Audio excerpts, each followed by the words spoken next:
ये सब के समान डंक होते हैं उनके। ऐसे रूरू नाम के असंख्य कीड़े उसके शरीर में छोड़ दिए जाते हैं और वो उनको डंक मारते रहते हैं। तामिश्र, अंधतामिश्र, असिवन, सूचीपत्र, ऐसे 28 प्रकार के नरक और नरक की विभत्स यातनाओं को जब सुना तो परीक्षित जी के मन में डर आ गया। हे प्रभु, अभी आप जो सुना रहे थे निवृत्ति मार्ग भगवान की प्राप्ति के लिए अच्छा लग रहा था, गृहस्थ में रहकर भगवान की प्राप्ति का मार्ग बताया वो भी अच्छा था, भूगोल खगोल सुनाया ये भी सुनकर के अच्छा लगा, लेकिन ये आखिरी में आपने जो नरक सुना दिया ये सुन के तो बड़ा डर लग रहा है। अब तो मन में बड़ा भय है। क्या ऐसा कोई उपाय नहीं है कि नरक में न जाना पड़े? बोले नहीं, पाप किया है तो नरक में जाना पड़ेगा। हाँ, यदि अपने किए हुए पापों के प्रति पश्चाताप हो जाए और पश्चाताप के बाद प्रायश्चित कर लिया जाए तो बच सकते हो। यदि बिना पश्चाताप के प्रायश्चित करोगे तो कोई फल नहीं मिलेगा। पाप किया, पाप के बाद उसके प्रति ग्लानि हो, उस पाप के प्रति हमारे मन में पश्चाताप हो, और उसके बाद शास्त्र विहित जो प्रायश्चित कर्म बताए गए हैं उनको करिए। पश्चाताप और प्रायश्चित में अंतर होता है। पश्चाताप एक भाव का नाम है और प्रायश्चित क्रिया का नाम है। तो कहा महाराज प्रायश्चित्तम विमर्शनम, प्रायश्चित तो बहुत विचार विमर्श करके करना चाहिए, क्योंकि प्राय ऐसा होता है कि हमारा प्रायश्चित कुंजर शौचवत होता है। पाप करते हैं, जैसे हाथी स्नान करता है बहुत देर तक, घंटों स्नान करता है, पर स्नान करके जैसे ही निकलता है तो बाहर की मिट्टी उठाकर फिर अपने ऊपर डाल लेता है। यही हम लोग करते हैं। जीवन में पाप किया और पापों के प्रायश्चित करने के लिए भगवान की कथा सुन ली, पाप से विमुक्त हो गए, लेकिन 8वें दिन जैसे ही कथा पूरी होगी फिर पाप करने लगेंगे। तो फिर प्रायश्चित का रूप क्या होना चाहिए? कहा केचित केवलया भक्त्या वासुदेव परायण अघम धुन्वंती का स्नेह निहार भास्कर। उपाय एक है, केवल वासुदेव पारायण होकर के भगवान नारायण की आराधना की जाए तो भगवान की आराधना से ही हमारे जीवन के सब पाप दूर हो जाते हैं। पापों को दूर करने का कोई उपाय नहीं। वेदा पहार गुरुपातक दैत्य पीड़ा द्यापद विमोचन महिष्ट फल प्रदान। उपाय यही है। कोन्य प्रजा पशुपति, एक उपाय है बस, भगवान और भगवान की भक्ति। भगवान कितने दयालु हैं, देखिए क्या क्या दूर कर देते हैं। कहा वेदापहार, वेदों का अपहरण भी कर लिया हो तो भगवान उससे भी दूर कर देते हैं। गुरुपातक, गुरु का अपमान हो गया हो, गुरु का अपराध हो गया हो, उसको भी भगवान की कृपा से दूर किया जा सकता है। दैत्यों की पीड़ा हो वो भी भगवान की कृपा से दूर होती है। आपत्ति में फंसे हों तो भगवान की आराधना करें। किसी भी प्रकार के फल की आकांक्षा हो भगवान की आराधना करें। भगवान के अतिरिक्त कौन है जो जीवों का पालन पोषण करता हो? भगवान के अतिरिक्त कौन है जिसके कृपा से भगवान शिव को शिव की पदवी प्राप्त हो गई? ये सब भगवान नारायण के असुरों का कृपा का आशीर्वाद है। मधुकैटभ नाम के दैत्यों ने वेदों का हरण कर लिया। ब्रह्मा जी ने प्रार्थना किया, भगवान ने मधुकैटभ को मारा, वेदों की रक्षा की। हयग्रीव नाम के एक दैत्य ने, दोनों प्रकार की कथाएं। हयग्रीव नाम के दैत्य ने, भगवान ब्रह्मा जी सो रहे थे तो वेद बाहर निकल आए और वेद पुरुष का रूप धारण करके भटक रहे थे। हयग्रीव नाम के दैत्य ने उनका हरण कर लिया। उस समय भगवान ने मत्स्यावतार लेकर के उस हयग्रीव दैत्य को मार करके वेदों की रक्षा की। वेदापहार, वेदों के अपहरण के कष्ट को भगवान दूर करते हैं। गुरुपातक, ब्रह्मा जी के 5 सिर थे, बहुत सारी कथाएं हैं। तो ब्रह्मा जी के 5 सिर थे, 5 में उनका एक सिर ऐसा था जो कुछ न कुछ अंट शंट बकता रहता। 5 सिर में एक सिर ऐसा था जो हमेशा उठपटांगी बोलता रहता। तो शंकर जी को बड़ा गुस्सा आया। तो शंकर जी ने, शिव पुराण में कथा आती है, भैरव अवतार लिया और भैरव अवतार लेकर के अपनी उंगली के नाखून से वो 5वां सिर काट दिया। तो ब्रह्मा जी के 4 सिर हो गए। लेकिन ब्रह्मा जी ने कहा, मैंने तुम्हें वेदों का ज्ञान दिया, तुमने मेरा ही सिर काट दिया। जाओ, शाप देता हूं, ये जो सिर काटा है ये तुम्हारे हाथ में ही चिपक जाएगा और ये ऐसा चिपका रहेगा कि इसमें भिक्षा डालो, जब तक ये भरेगा नहीं पूरा तब तक ये फटेगा नहीं। शंकर जी के हाथ में वो कपाल चिपक गया ब्रह्मा जी का। अब तीनों लोक में घूमते रहे, कहीं कुछ प्रभाव नहीं हुआ। आखिरकार भगवान नारायण के पास गए। भगवान ने अपने उंगली के नाखून से अपनी जंघा को थोड़ा सा फाड़ा, उससे रक्त की धार निकली और रक्त की धार जैसे ही उस खोपड़ी में गई, फट करके वो कई भागों में विभक्त हो गया और ब्रह्मा शिव जी वो कपाल से भी विमुक्त हो गए। तो गुरुपातक से भी विमुक्त कर देते हैं भगवान नारायण। दैत्यों को कष्ट होता है तो भगवान के पास जाते हैं। हर प्रकार की आपत्तियों से बचाने वाले भगवान हैं। तो अपने जीवन में यदि उन समस्त पापों से मुक्ति चाहिए तो दीन भाव लेकर के, दीनत्व भाव लेकर के भगवान की शरण में जाकर के कितने भी पाप किए हों पर भगवान से प्रार्थना करिए कि प्रभु मेरे अपराध मत गिनिए।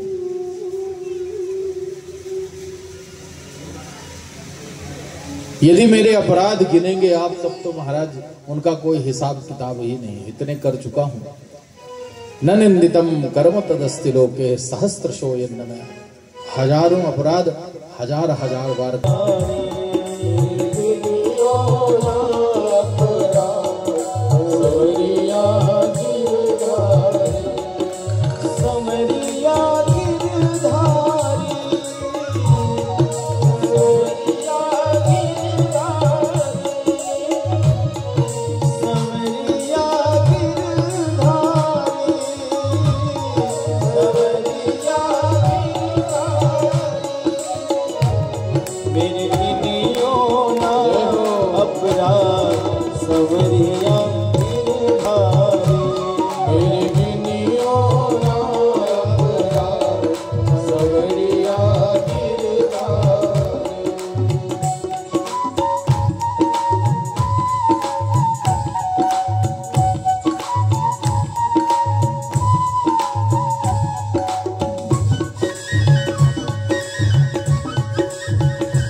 एक बार दोनों हाथ उठा करके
कौन है संसार में जो आपके अपराध न गिने? संसार का नियम तो ये है कि आप किसी का जीवन भर भला करिए और एक बार परिस्थितिवश आप उसकी मदद न कर पाए तो वही आपका शत्रु बन जाएगा। ये संसार का नियम है। और भगवान ऐसे हैं कि सारा जीवन अपराध करिए और एक बार भगवान का प्रेम से नाम ले लीजिए, उद्धार हो जाता है। ये स्वभाव है भगवान। सकन मनः कृष्ण पदारविंदयो निवेशितम तद्गुणराग यैरिह नते एवं पाशपतष्ट तद्भटान स्वप्ने भी पश्यन्ति ही जीर्ण निष्कृता। सुखदेव जी कह रहे हैं परीक्षित जी ये हैं हमारे ठाकुर जी। कैसे दूर होगा अपराध? कहे नाम स्मरण से। कितनी बार नाम लेना पड़ेगा? हमने तो सुना है कोई कहता है 16,000 जाप करो, कोई कहता है 11 बार हमारे मंदिर आओ, कोई कहता है इतने बार चक्कर लगाओ। क्या ये सत्य है? बोले नहीं। जो 16,000 बार नाम लेने से जीव का उद्धार करे वो भगवान कैसा है? भगवान तो ऐसे हैं कि सकन मनः कृष्ण पदारविंदयो निवेशितम। एक बार यदि प्रेम से उनका नाम ले लिया जाए तो एक बार नाम लेने से ही वो जीवों को नरक के पाप से मुक्त कर देते हैं। ये भगवान है। वो 1000 लाख करोड़ की बात नहीं है। उदाहरण भी है। बहुत प्रसिद्ध कथा आपने सुनी होगी। कानकुब्ज देश में अजामिल नाम का ब्राह्मण था। बड़ा सात्विक ब्राह्मण था, लेकिन एक दिन संग बिगड़ गया, किसी दासी से प्रेम हो गया, उसी को घर में लाकर रख लिया, उसी का पालन पोषण किया। संतान हुई, 10 पुत्र हुए। सबसे छोटे वाले बेटे का नाम रख लिया उसने नारायण। अब नारायण से इतना प्रेम था कि सोते जागते उठते बैठते 2 4 10 20 100 बार तो नारायण नाम निकल ही जाता था बेटे के बहाने। नारायण पानी ले आओ, नारायण भोजन ले आओ, नारायण घूमने चलो, नारायण सो जाओ। ऐसा बोलते बोलते 100 200 बार नारायण नाम दिन भर निकलता था। बुढ़ापा आ गया। बिस्तर पर लेटे थे। एक दिन यम के दूत हाथ में पाश लिए उसको बांधने के लिए आते हुए दिखाई दे। सबको नहीं दिखते, जिसकी मृत्यु होती उसी को दिखते हैं। उन यमदूतों को देखा तो चिल्लाने लगा। ये भी बड़ी प्रैक्टिकल बात है कि मरते समय यदि कोई चिल्ला रहा है, तड़प रहा है, जोर जोर से आवाज हो रही, तो जानिएगा कि इसको नरक जाना है। और बिना बोले शांति से पड़े पड़े जिसके प्राण छूट जाते हैं, जान जाइएगा ये नरक नहीं गया, ये स्वर्ग जाएगा या तो वैकुंठ जाएगा। जो नरक जाता है उसको ही आखिरी समय में चिल्लाना पड़ता है। चिल्लाता क्यों है? यमदूतों को देखकर। इतना भयंकर रूप है उनका। इतना डर गया, चिल्लाने लगा। चिल्लाया क्या?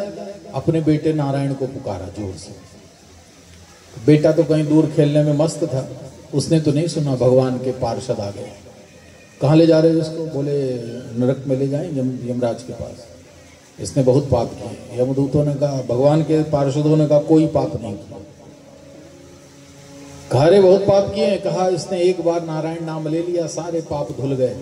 कहा ये तो अपने बेटे को पुकार रहा था। कहा क्या फर्क पड़ता है, भाव को भाव अनख आलस हूं, नाम जपत मंगल दिश दस हूं। भगवान का नाम तो कैसे भी मुंह से निकल जाए उद्धार ही करता है। यमदूतों को लौटा दिया। यमदूत गए यमराज के पास। यमराज ने कहा खाली हाथ क्यों आ गए? कहा महाराज वहां 2 लोग आ गए थे, हाथ में शंख चक्र गदा पद्म लिए, पीताम्बर पहने। उन्होंने कहा इसको नहीं ले जा सकते। क्यों? क्योंकि इसने नारायण नाम ले लिया। हाँ, यमराज ने कहा ठीक कहा। जो भगवान का भक्त हो उसको लेने कभी मत जाना। तो यमदूतों ने कहा महाराज इस बार हमको साफ साफ बता दीजिए, लिस्ट दे दीजिए कि हमें कहाँ जाना है, कहाँ नहीं जाना है। जाते हैं और खाली हाथ लौट आते तो अच्छा नहीं लगता, इंसल्ट होती है। तो ये बताइए कि हमको किसके किसके यहाँ जाना है लेना। अब लिस्ट बताइए। उस लिस्ट में देखिएगा कहीं आप लोग तो नहीं आते। लिस्ट में है जिह्वा न वक्ति तद्गुण नामधेयः। सबसे पहली बात लिस्ट में किसका नाम होगा? बोले जो अपनी जिह्वा से कभी भगवान का नाम नहीं लेता, यमराज ने कहा उनका नाम लिस्ट में लिख लो, जिसके मुंह से कभी भगवान ले आना। दूसरा, चेतश्च न स्मरत चरणारविंदम, जो अपने चित्त से कभी भगवान के चरणारविंदों का स्मरण ना करता हो, उसका नाम लिख लो। तीसरा, कृष्णाय यो नमत्यक्षर एकदापि, जिसका मस्तक कभी भगवान के सामने झुकता ना हो, जो भगवान को ऐसे प्रणाम करता हो हाथों से,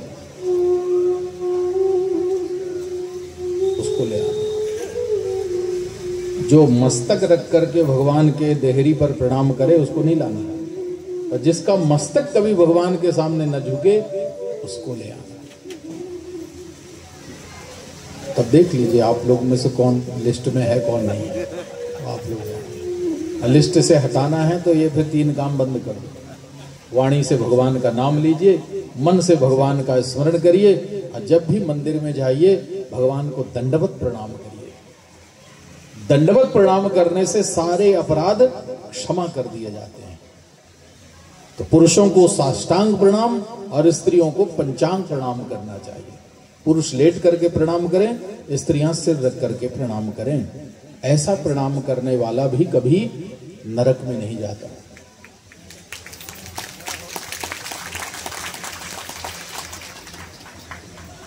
अजामिल की प्रवृत्ति बदल गई, भक्त हो गया और भगवान का भजन करते करते उचित आयु जी करके परम पद को प्राप्त किया है। भगवान के नाम स्मरण की इतनी बड़ी महिमा है। अजामिल का उद्धार किया, वृत्तासुर नाम का असुर रणभूमि में भी भगवान का स्मरण किया, उसको असुर योनि से भी भगवान ने तार दिया और उसको भी मुक्ति की प्राप्ति हो गई। कहा प्रभु समय बृहस्पति ब्रह्मन भूतानाम भगवान स्वयं इंद्रस्य आर्दे कथन दैत्यान अवधि विष्मो यथा। परीक्षित जी ने कहा आप तो कहते हो भगवान समदर्शी हैं, सुनने में तो यही लगता है कि भगवान समदर्शी हैं, लेकिन जब भगवान का चरित्र देखो तब समझ में आता है कि भगवान भी बहुत पक्षपात करते हैं। सुखदेव जी ने कहा क्या पक्षपात? बोले भगवान हमेशा दैत्यों की रक्षा, देवताओं की रक्षा करते हैं और दैत्यों का वध करते हैं। भगवान के लिए देवता और दैत्य तो बराबर, सब भगवान की संतान है। तो फिर देवताओं और दैत्यों से भेदभाव क्यों? हंसे सुखदेव जी, ये तुम्हारी कर्म वासनाएं हैं, कर्म के कारण तुम्हें भेद दिख रहा। परीक्षित जी, भगवान भेद नहीं करते। हृदय से भगवान किसी से भेद नहीं करते, व्यवहार में भेद होता है और व्यवहार में तो भेद करना ही चाहिए। व्यवहार में कोई एक समान व्यवहार नहीं रख सकता। हृदय से आप सबके प्रति समान व्यवहार रख सकते हैं, लेकिन व्यवहार में, व्यवहारिकता में कभी एक जैसा व्यवहार नहीं करना चाहिए। भावाद्वैतम सदा कुर्यात् क्रिया द्वैतम न करहिचित्, भगवान शंकराचार्य जी ने कहा है। भाव में अद्वैत रखिए, लेकिन क्रिया में अद्वैत नहीं हो सकता कभी। क्रिया में तो भेद करना ही पड़ेगा, हम हो चाहे भगवान हो, अलग अलग व्यवहार करना ही पड़ेगा। सरल उदाहरण बता दें आपको। एक घर में कई लोग रहते हैं, माता पिता बूढ़े हैं वो रहते हैं, बेटा रहता है जो कमाता है, सबका पालन पोषण करता है, उसकी पत्नी भी रहती है और उसके पुत्र पुत्रियां भी रहती हैं। तो घर का जो बेटा कमाई धमाई करके सबका पालन पोषण करता है, वो रोज सुबह उठ करके अपनी माँ के चरणों में सिर रख करके प्रणाम करता है और अपनी पत्नी को प्रणाम नहीं करता, तो उसकी पत्नी नाराज हो जाए कि तुम हमको प्रणाम नहीं करते हो, इसका मतलब हमसे प्रेम नहीं है। क्या ये उचित है? माँ को तो प्रणाम करते हैं, पत्नी को क्या कोई प्रणाम करता है? और करता भी होगा तो अकेले में करता हो क्या? सबके सामने करेगा।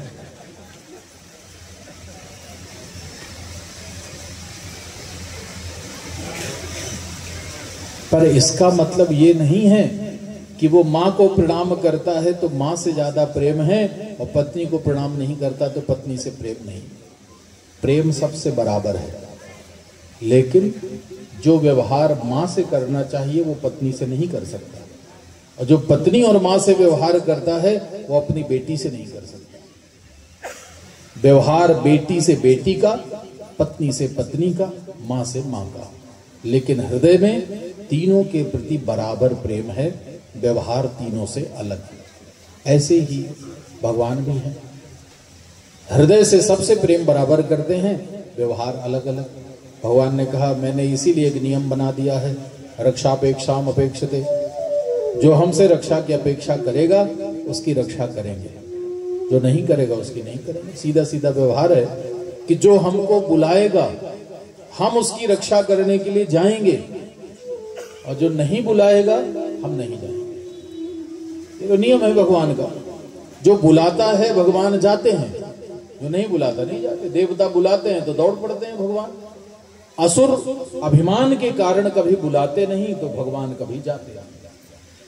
और ये भेद और ये विचार मन में उठना मनुष्यों का स्वाभाविक धर्म है। ऐसा ही विचार उठा युधिष्ठिर के मन में जब भगवान ने भरी सभा में शिशुपाल को मारा, तो लोगों ने देखा शिशुपाल के शरीर की एक दिव्य ज्योति निकलकर कृष्ण के रूप में लीन हो गई। तब युधिष्ठिर के मन में यह प्रश्न उठा था, ये तो असुर था, असुर को भी गति दे दी भगवान ने। कहा हाँ, भगवान सबके साथ समान दृष्टि रखते हैं, और वैसे भी ये कोई सामान्य असुर नहीं है। कल आपको कथा में सुनाया, जय विजय को श्राप मिला, हिरण्याक्ष हिरण्यकश्यप बने, भगवान ने वाराह अवतार लेकर हिरण्याक्ष को मारा। उसका भाई हिरण्यकशिपु, भाई से बदला लेने के लिए भगवान नारायण से शत्रुता कर ली, और अधिक शक्ति मिल जाए इसलिए उसने भगवान ब्रह्मा जी को ही परम तत्व मानकर आराधना किया। ब्रह्मा जी प्रसन्न हुए, मांगो क्या चाहते। उसने कहा वरदान दीजिए मैं अमर हो जाऊं। कहानी अमर नहीं हो सकते, जिसका जन्म हुआ है मरना तो पड़ेगा। संसार का यही नियम है। ये मृत्यु लोक है, और मृत्यु लोक में जिसका जन्म हुआ है मरना तो पड़ेगा ही। अब मरने का विकल्प बहुत है, जैसा मरना चाहो बता तो हम व्यवस्था कर देंगे। एक्सीडेंट में मरना चाहते हो एक्सीडेंट लिख दें, हार्ट अटैक से मरना चाहते हो हार्ट अटैक लिख देंगे, बीमारी से मरना चाहते हो बीमारी लिख देंगे। जैसी मृत्यु चाहते हो वैसी मृत्यु मैं तुम्हारे भाग्य में लिख दूंगा। तो हिरण्यकश्यप ने कहा वरदान दीजिए कि ना किसी मनुष्य से मरूं, ना पशु पक्षी से मरूं, ना देवता से मरूं, ना दिन में मरूं ना रात में मरूं, ना ऊपर मरूं ना नीचे मरूं, ना अंदर मरूं ना बाहर मरूं, किसी अस्त्र शस्त्र से न मरूं। ब्रह्मा जी ने सब लिख दिया। जानते हैं भगवान ने कोई ना कोई उपाय तो कर ही रखा होगा। बड़ा अत्याचारी हो गया, बल प्राप्त करके सोचा मृत्यु को जीत लिया है, सब पर अत्याचार किया। इस हिरण्यकशिपु के 4 पुत्र थे, हलाद, अनुलाद, संलाद और प्रहलाद। छोटा बेटा प्रहलाद थोड़ा बड़ा हुआ, यज्ञोपवीत हुआ, विद्या अध्ययन करने के लिए गुरुकुल गए। कुछ दिन पढ़ाई करके घर आए, पिता ने गोद में बिठाया, बेटा क्या पढ़ के आए? उसने कहा पिताजी मैंने एक ही बात सीखी है, तत्साधुवर्य सुरवर्य देहिनाम सदा संध्याम सद्ग्रहात् हित्वादपादम गृहमंधकोपम परम गतो यद्धरिमाश्रये। तो पिताजी एक ही बात सीखी मैंने, इस संसार में आकर के मनुष्य एक अंधे कुएं में आकर के गिर गया है। संसार कूप पतता, इस संसार रूपी कुएं में आकर के गिर गया है, अंधा कुआं है, यहां से निकलने के लिए उसको रास्ता नहीं मिल रहा। एक ही उपाय है, वनम गतो यद्धरिमाश्रयेत, एकांत में जाकर के बैठे और भगवान नारायण की उपासना करे। केवल भगवान ही उसको इस अंधे कुएं से निकाल सकते हैं। हंसने लगा, ये तो शत्रु का नाम ले रहा है, गलत पढ़ा दिया इसको, फिर ले जाओ, अच्छे से पढ़ा के लाना। फिर ले गए, फिर पढ़ाई की। कुछ दिन बाद फिर घर में आए, पिता ने फिर गोद में बिठाया, बेटा क्या पढ़ के आए हो? कहा पिताजी मैं तो सब पढ़ाया हूं पहले से, मुझे कोई पढ़ा नहीं सकता, क्योंकि मैंने तो बहुत पहले ही सब कुछ प्राप्त कर लिया है अपने गुरु जी से। कौन है तुम्हारा गुरु? बोले मेरे गुरु हैं नारद। जब मैं अपनी मां के गर्भ में था तो तभी नारद ने मुझे सब पढ़ा दिया था। क्या पढ़ाया है? कहा वही जो आपको बताया है, भगवान नारायण की भक्ति करो और भक्ति कैसे करना है ये पहले आपने सुना नहीं था, आप सुना देता हूं। श्रवणम कीर्तनम विष्णु स्मरणम पाद सेवनम। श्रवणम कीर्तनम विष्णु स्मरणम पाद सेवनम। अर्चनम वंदनम दास्यम सख्यमात्मनिवेदनम। अर्चनम वंदनम दास्यम सख्यमात्मनिवेदनम।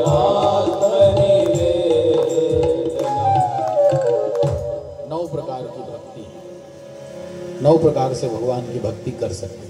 श्रवणम, कथा सुनना जो आप लोग कर रहे हो, बहुत अच्छी भक्ति है। कीर्तनम, भगवान की कथा गाना, स्मरण करना, चरणों की सेवा करना, अर्चना करना। अर्चना समझते हैं?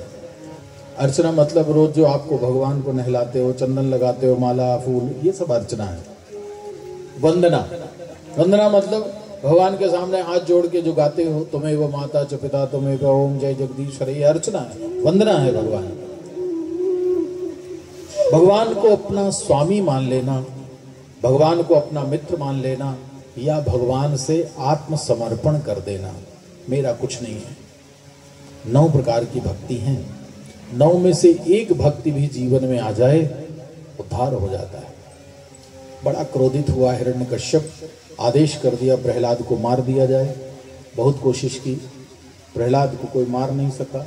कल सुनाया था, होलिका ने भी कोशिश की, पर होलिका जल करके भस्म हो गई। जब होलिका जल करके भस्म हुई हिरण्यकश्यप की बहन, और प्रहलाद सुरक्षित निकले, तब देवताओं ने बड़ा उत्सव मनाया था। एक दूसरे को रंग लगाया, नाचे, गले मिले। उसी दिन से होली मनाई जाने लगी। प्रहलाद अग्नि से सुरक्षित निकल करके आ गए, इस उपलक्ष्य में लोगों ने उत्सव मनाया, एक दूसरे से गले मिले, खूब रंग लगाया, नाचे गाए। उस दिन से ये होली का त्योहार मनाया जाने लगा। प्रहलाद सुरक्षित हैं, हिरण्यकश्यप बड़ा दुखी है, फिर गुरुकुल भेज दिया। एक दिन छोटे छोटे बालकों ने पूछा, प्रहलाद जी क्यों अपने पिता से शत्रुता करते हो? बाद में भजन कर लेना, अपने पिता की बात अभी मान लो। प्रहलाद ने कहा, कौमाराचरेत प्राज्ञो धर्मान भागवतानिह दुर्लभम मानुसम जन्म तदप्यधोमर्थदम। कहा, बाद कब होता है जीवन? क्या कभी बाद आता है?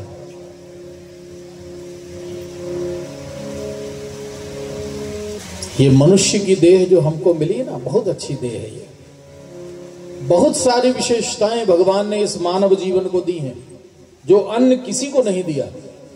एक कमी छोड़ दी, एक कमी ना छोड़ी होती तो मनुष्य भगवान बन गया होता। बस एक अधिकार भगवान ने अपने पास रखा, एक कमांड है। कौन सी? ये मनुष्य की देह भरोसेमंद नहीं है। इनकी सांसों की जो कमांड है वो भगवान ने अपने पास रखी। आप सब कुछ नियंत्रण कर सकते हो, सांसों पे नहीं कर सकते।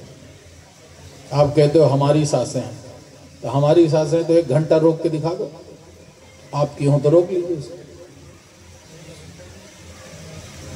5 मिनट रोकना मुश्किल है, इसका नियंत्रण भगवान के हाथ में। अगले क्षण क्या होगा कोई नहीं जानता। बस मनुष्य में इतनी कमी है, अगले क्षण का भरोसा नहीं है। और इतनी अध्रुव देह में भी हम लोग इतना लंबा प्लान बना के रहते हैं। एक सज्जन आए, बोले महाराज जी हमें भी आपसे भागवत की कथा सुननी है। हमने कहा सुन लो, कब सुनोगे?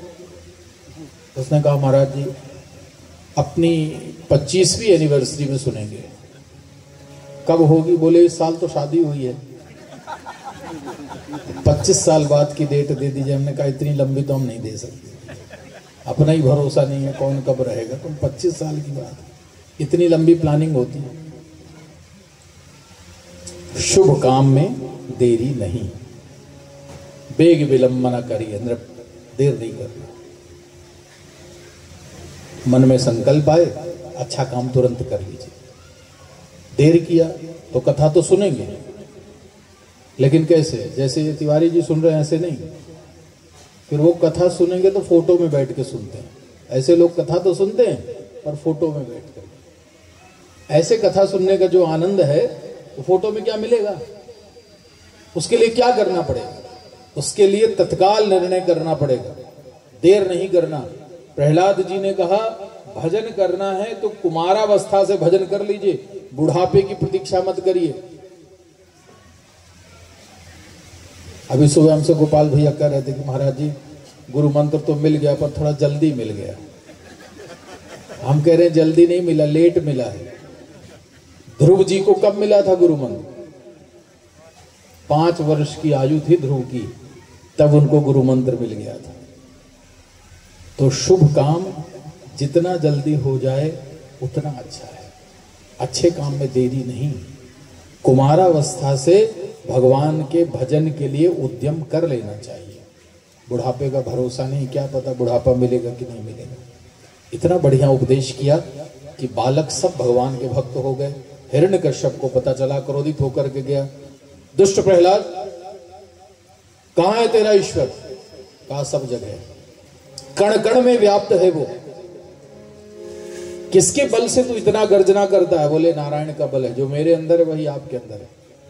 सारे चैतन्य जीवों में बल उन्हीं का है पिताजी। और मैं तो कहता हूं आप भी उनकी शरण में आ जाइए, वो सब अपराध भूल करके आप पर भी कृपा करेंगे। कहा देखो तो तेरा ईश्वर कहां है? खंबे में है? बोले है। तो क्या इस खंबे से आकर तेरी रक्षा करेगा? प्रहलाद ने कहा जरूर करेगा। हाथ जोड़ लिए प्रहलाद ने और खंबे के सामने खड़े होकर हाथ जोड़कर प्रार्थना किया, हे प्रभु आज एक भक्त की लाज आपके हाथ में है।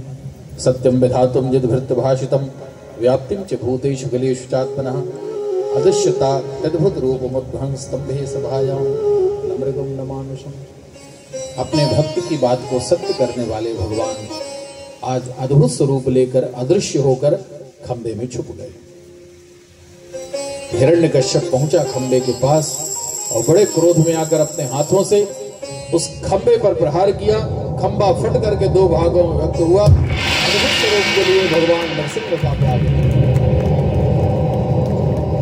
बोल श्री नरसिंह भगवान की जय।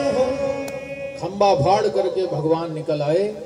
उस दिन से लोगों ने पत्थर में भगवान की पूजा करना शुरू किया। पत्थर की मूर्ति का पूजा प्रहलाद जी के कारण शुरू हुई। होली प्रहलाद जी के कारण शुरू हुई। कितना बड़ा उपकार है। पहले लोग पत्थर में भगवान को पूजा नहीं करते थे, लेकिन जब प्रहलाद के कहने पर भगवान खंबा फाड़ करके निकल आए तो पत्थर की मूर्तियां बनाकर लोग पत्थर में भगवान की पूजा करने लगे। पत्थर में भी भगवान है। सत्य कर दिया भगवान ने। हिरण्यकश्यप के साथ युद्ध किया, सारी शर्तों को पूरा करके अपने नाखूनों से उसके वक्षस्थल को फाड़ा, अतड़ियां निकाल कर गले में पहन ली। प्रहलाद जी बड़े प्रसन्न हुए, स्तुति की। भगवान ने कहा प्रहलाद वरदान मांगो। कहा प्रभु कुछ नहीं चाहिए। भगवान ने कहा नहीं कुछ मांग लो। कहा ठीक है प्रभु देना है तो दे दीजिए। इतना बढ़िया वरदान प्रहलाद जी मांग रहे हैं। यदि राशीष में कामान वरास्तम वरदर्शभा कामानां भृतशमरोहम भवतस्तु वृणेवरम। यदि आप मुझे देना चाहते हैं प्रभु तो बस एक वरदान दे दीजिए कि कभी किसी से कुछ मांगने की इच्छा ना हो। बस मेरे हृदय को कामादि विकारों से रहित कर दीजिए। प्रसन्न हुए भगवान। प्रहलाद जी को असुरों का राजा बनाया। प्रहलाद ने कहा प्रभु मेरे पिता ने जाने अनजाने में जो अपराध किए हों क्षमा कर दीजिए। भगवान ने कहा प्रहलाद तुम्हारे जैसा धर्मात्मा पुत्र जिस घर में जन्म ले ले उस कुल की तो 21 पीढ़ियां अपने आप तर जाती। मैं क्या वरदान दूं? तेरे ही पूर्ण प्रभाव से तेरे पिता का उद्धार हो गया। लेकिन हाँ वरदान देता हूं, आज मैंने तेरे पिता का वध कर दिया, आगे आने वाले समय में तुम्हारे कुल में जन्म लेने वाले किसी भी असुर का वध मैं नहीं करूंगा। प्रहलाद पर भगवान की ऐसी कृपा हुई। परीक्षित ने कहा स्वयं भोस्य गुरु वंशोयम विस्ताराच्युत यत्र विश्व सजाम सर्गो मनोन्यान वदस्वना। हे प्रभु, अभी तक आपने सृष्टि के विस्तार की कथा के प्रसंगों को वर्णन किया, अब मनवंतरों की कथा सुनाइए। भगवान ने किस मनवंतर में कौन सा अवतार लिया और क्या लीला की है। पहले मनवंतर की कथा अभी तक हमने सुनी, यज्ञ रूप में भगवान का अवतार हुआ, स्वयंभू नाम का मनवंतर है। दूसरा स्वारोचिष मनवंतर में विभु नाम से प्रभु आए। तीसरा उत्तम नाम का मनवंतर था, सत्यसेन नाम से भगवान का अवतार हुआ। चतुर्थ तामस नाम का मनवंतर, हरि नाम से अवतार हुआ, गजेंद्र मोक्ष दिया था। बहुत प्रसिद्ध कथा है, आप सुनते होंगे। त्रिकूट नाम का एक पर्वत क्षीर सागर के बीचों बीच, दूध का समुद्र क्षीर सागर, उसके बीच में एक पर्वत था, उसका नाम था त्रिकूट, चारों ओर दूध भरा हुआ, बहुत बड़ा पर्वत था।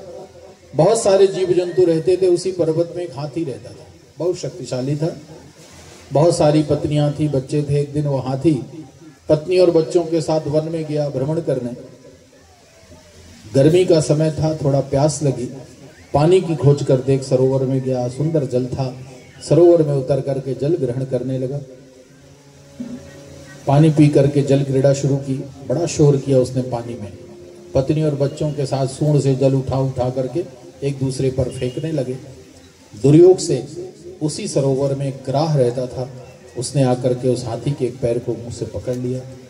बहुत युद्ध हुआ गज और ग्राह का, पर ग्राह थक गया, गजेंद्र थक गया, समझ गया। पत्नियों से प्रार्थना की, पत्नियां असफल रहीं। पुत्रों से कहा रक्षा के लिए, पुत्र भी सफल नहीं हुए। आखिरकार समझ गया कि काल अब आ गया है। और जब ये समझ में आ जाए कि काल आ गया है, मृत्यु आ गई है, तो उस समय पत्नी, पुत्र, संसार, इन सब से भाव हटा करके भगवान में लगा लेना चाहिए। एवं विविस्तो बुद्ध्या समाधाय मनोहृदि जजाप परमं जाप्यम प्राग जन्मं शिक्षितम।